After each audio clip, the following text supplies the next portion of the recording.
Hi, this is Matt with AppliancePartsPros.com. Today we'll be showing you how to repair your appliance. Remember, anytime you work on an appliance, make sure it's unplugged or the circuit breakers are off so there's no chance of electrocution. Also make sure you turn off your hot and cold water supplies. In this video we're going to show you how to change out the GE washer, suspension rod, and spring assembly. It's going to be a very easy repair and should only take a few minutes to show you how to do it. If you already have one of these, great. If not, you can click on the link below or get it at AppliancePartsPros.com. When you open up the package, you're going to get the new suspension rod and spring assembly. The suspension rod and spring assembly is what holds the tub in balance. The main reason to be changing it out is if the spring has gone bad and your washer keeps going out of balance. In order to change the part, we have to take the washer apart, but first we have to go to the back of the washer and take the fill hoses off. To get the fill hoses off, we're going to put a towel down on the floor to catch any water that's going to come out. Now that we have the towel down, we can take the fill hoses off. You want to make sure you label them cold and hot, so when you put them back on, you don't mix them up. Once you have that done, we can grab our pliers and loosen them up. Once you have it loose, you can just unscrew it with your fingers.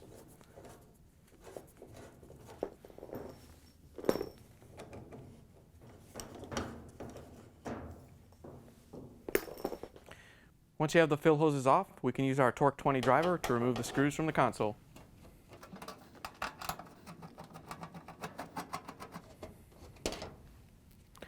Once you have the 4 screws out, we're just going to lift this console out and disconnect it from the top down here so we can take that out later.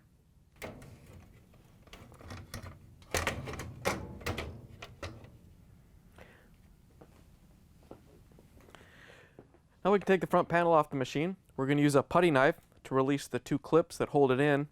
They're about 4 inches in from the corner and pretty much in line with the lid seam right here.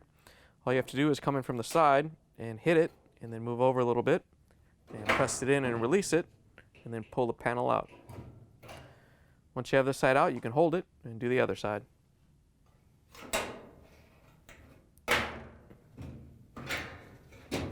Once you have the clips released, you can lift the front panel off and set it aside. With the front panel out of the way, we can remove these 2 1/4-inch screws that hold the top to the cabinet.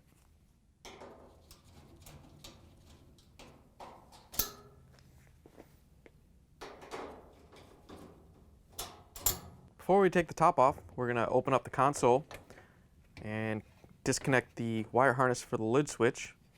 All you have to do is press on the connectors to release it and separate the 2 ends. Once you have it separated, you can lay the console back in place and we can take the top off. You want to pull it forward a little bit so it releases from the tabs, and then lift up and angle it out and lift it off the machine.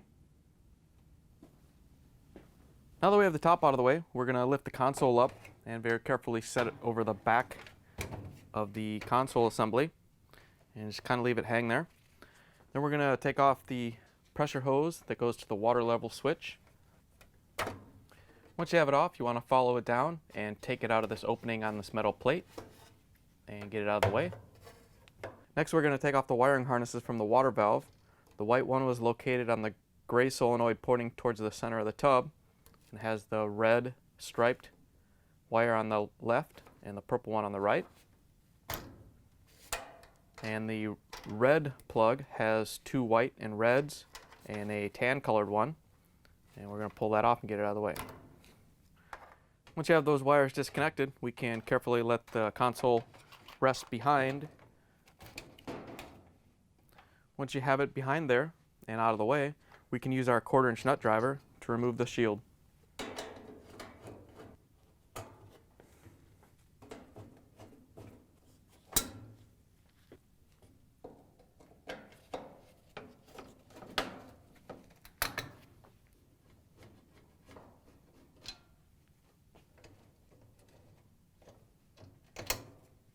Now that you have all the screws out of the way, we're going to take this shield and the whole water valve and swing it out of the way so we have access to the support rods.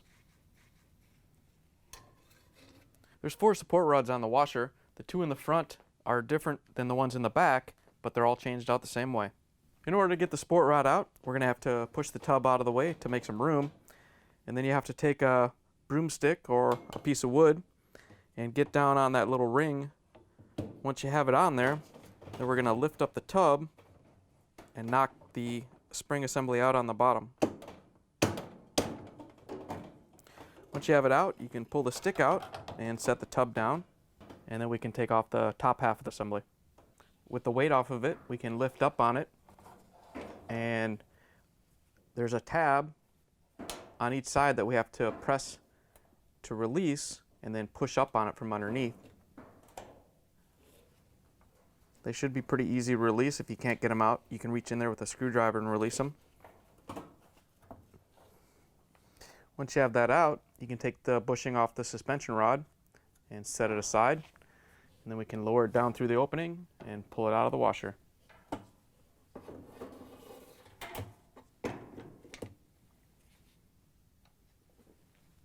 Here's the old suspension rod and spring assembly next to the new one.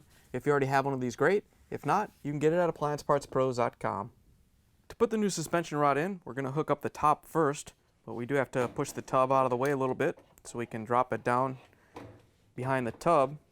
And then we're going to guide the upper end through the opening and slip the bushing around it.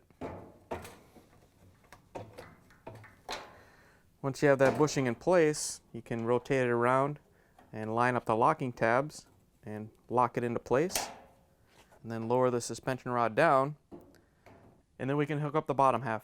To get the bottom half hooked up, we're going to push the tub out of the way just like before, and then we're going to reach in and guide the end over towards the opening.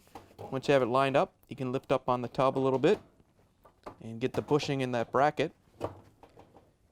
Once you have it in place, you can push down on the tub, making sure that that bushing locks into that metal bracket.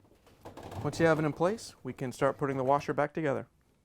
Now we can put the shield back in place. We're going to swing it over and make sure that the water valve fittings go through the back panel and that it drops down and all the screw holes line up so we can put the screws back in. We're going to use our 1/4-inch nut driver to put them back in.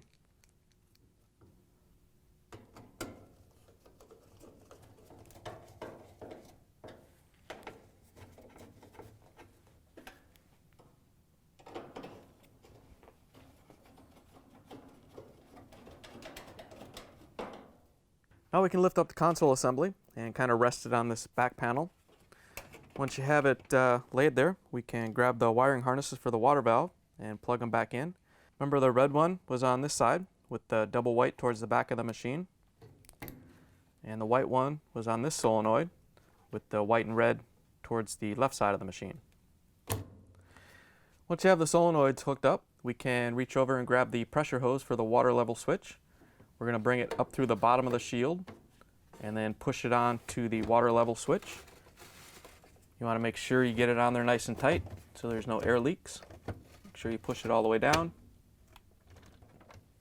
Once you have the water pressure hose on, we're going to leave the console just like this so we can put the top on the washer. When you're putting the top on, you want to make sure that this tab lines up with this opening right here, and this tab lines up with this one. Once you have those in, then you can push it back and lock it in.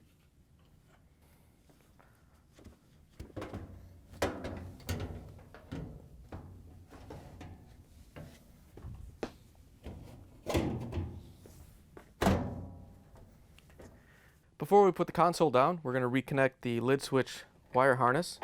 All you have to do is grab the two sides and plug them together. They can only go one way, but make sure you push them in and get a good connection. Then we can lift the console down, and you want to make sure that the 3 tabs go into the openings on the top.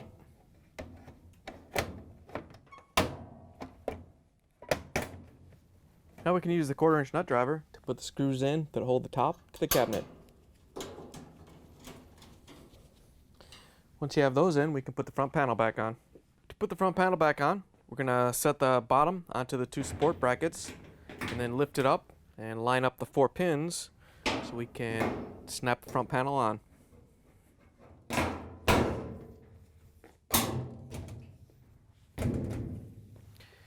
Once you have the front panel back in, we can use the Torque 20 screwdriver to put the screws in the console.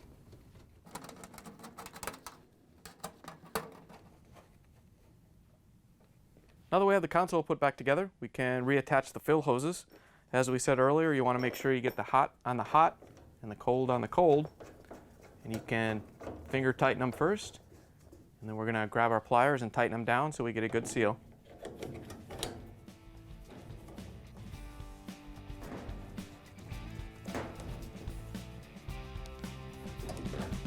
Once you have the fill hoses tightened down, we can plug the washer back in, turn the water back on, and take it for a spin.